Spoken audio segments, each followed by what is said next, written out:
Assalamualaikum warahmatullahi wabarakatuh. Halo para pecinta TM-TM dimanapun kalian berada.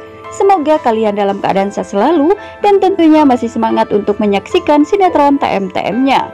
Jumpa kembali bersama kami yang akan selalu memberikan ulasan serta prediksi sinetron Terpaksa Menikahi Tuan Muda untuk episode selanjutnya, edisi 9 Februari 2022, yang tentunya akan semakin seru dan semakin menarik lagi untuk kita saksikan ya sahabat.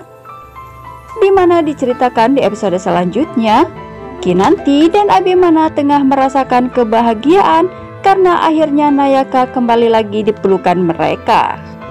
Kini tak hanya Kinanti dan juga Abimana yang merasakan kebahagiaan itu, akan tetapi di sini Eyang Marta, Bik Jumi serta David ikut serta merasakan kebahagiaan mereka atas kembalinya Nayaka Gaga Sudirja di dalam keluarga Sudirja ini ya sahabat. Bahkan kini senyum bahagia pun terpancar di wajah Kinanti dan juga Abimana ketika mereka berdua bercanda bersama dengan Nayaka di tempat tidur mereka ini.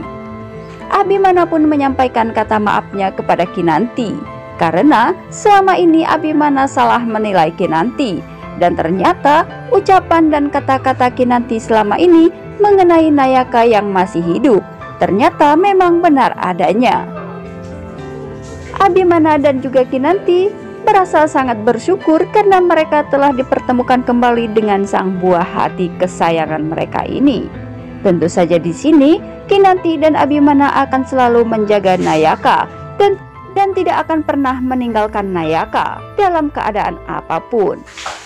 Bahkan kini Abimana sudah meminta kepada David untuk melacak dan mencari informasi tentang siapa orang sebenarnya yang telah menculik Nayaka.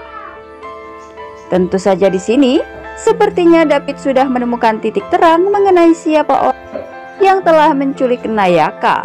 Karena di sini David telah melacak handphone Dodi, suami dari Fitri, dan tentu saja hasilnya pun mengejutkan David dan juga Abimana. Karena di handphone Dodi terdapat komunikasi terakhir antara Dodi bersama dengan seseorang tentang perencanaan penculikan pada Nayaka.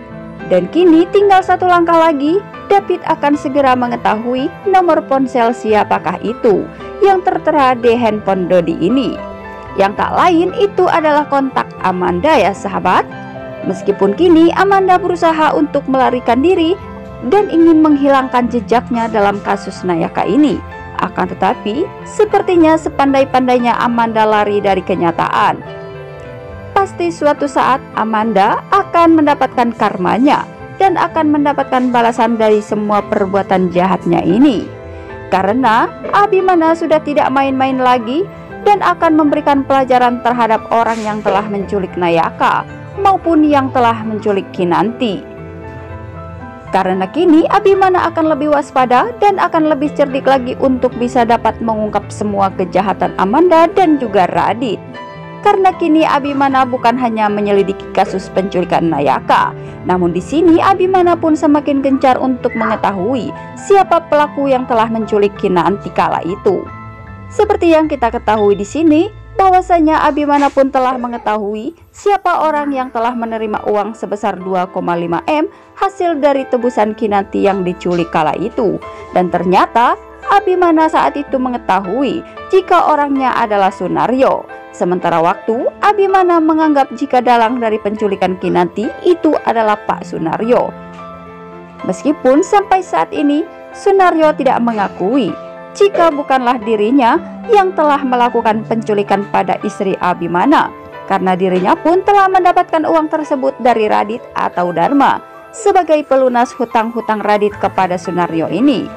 Bahkan Sunaryo pun telah menyewa pengacara handal untuk membuktikan kepada Abimana jika Sunaryo tidak ada sangkut pautnya dengan penculikan Kinanti dan juga uang sebesar 2,5 M tersebut. Tentu saja di sini Abimana meminta kepada David untuk menindaklanjuti permasalahan ini sampai David menemukan orangnya. Dan kecurigaan Abimana ini tertuju kepada Radit. Bahkan Abimana meminta kepada David untuk mengawasi Radit.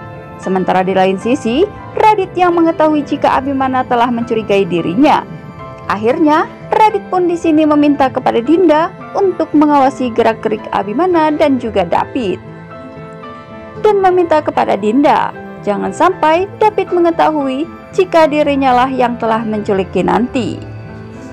Dinda yang kala itu mendapatkan perintah dari Radit, dirinya pun tidak dapat membantah karena Dinda sendiri merasa seperti si malakama. Karena di lain sisi, dirinya jugalah yang telah membantu Radit dalam kasus penculikan Kinanti ini. Namun sebenarnya di dalam hati Dinda, dirinya tidak ingin melakukan semua itu. Akan tetapi di sini, Dinda yang sudah terlanjur mencintai Radit, membuat dirinya tidak dapat menolak permintaan dari Radit demi untuk mendapatkan uang dan membayar hutang-hutangnya kepada Sunaryo. Kala itu, Dinda pun bersedia untuk membantunya karena Dinda tidak ingin jika Radit menderita. Karena seperti yang kita ketahui pula bahwasanya Dinda sangat mencintai Radit ya sahabat.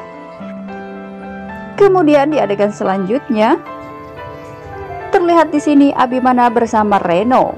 Tiba-tiba saja Reno kala itu dimarahi oleh Abimana karena ulah dari Natasha. Abimana kala itu menyampaikan kepada Reno jika Reno harus menyelesaikan permasalahannya ini. Karena ini semua adalah ulah Reno, yang mana Reno telah menyalakan api dan dirinya pun harus siap untuk memadamkan api tersebut. Tentu saja hal ini disebabkan oleh permasalahan Natasha ya sahabat, yang sudah membuat hidupnya menjadi resah dan bahkan rumah tangganya pun menjadi tidak harmonis bersama dengan Anna.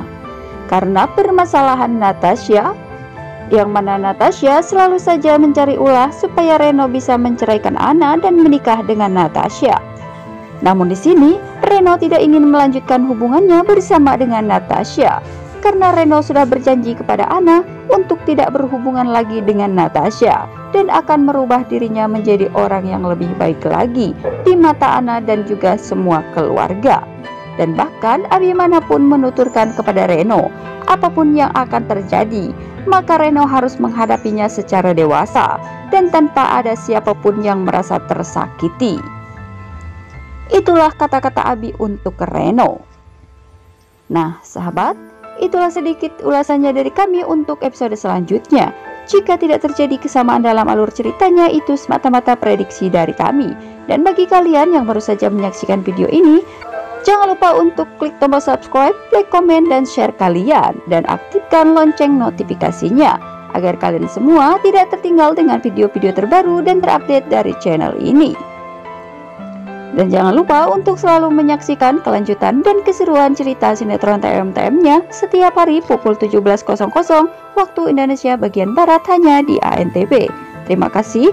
Wassalamualaikum warahmatullahi wabarakatuh.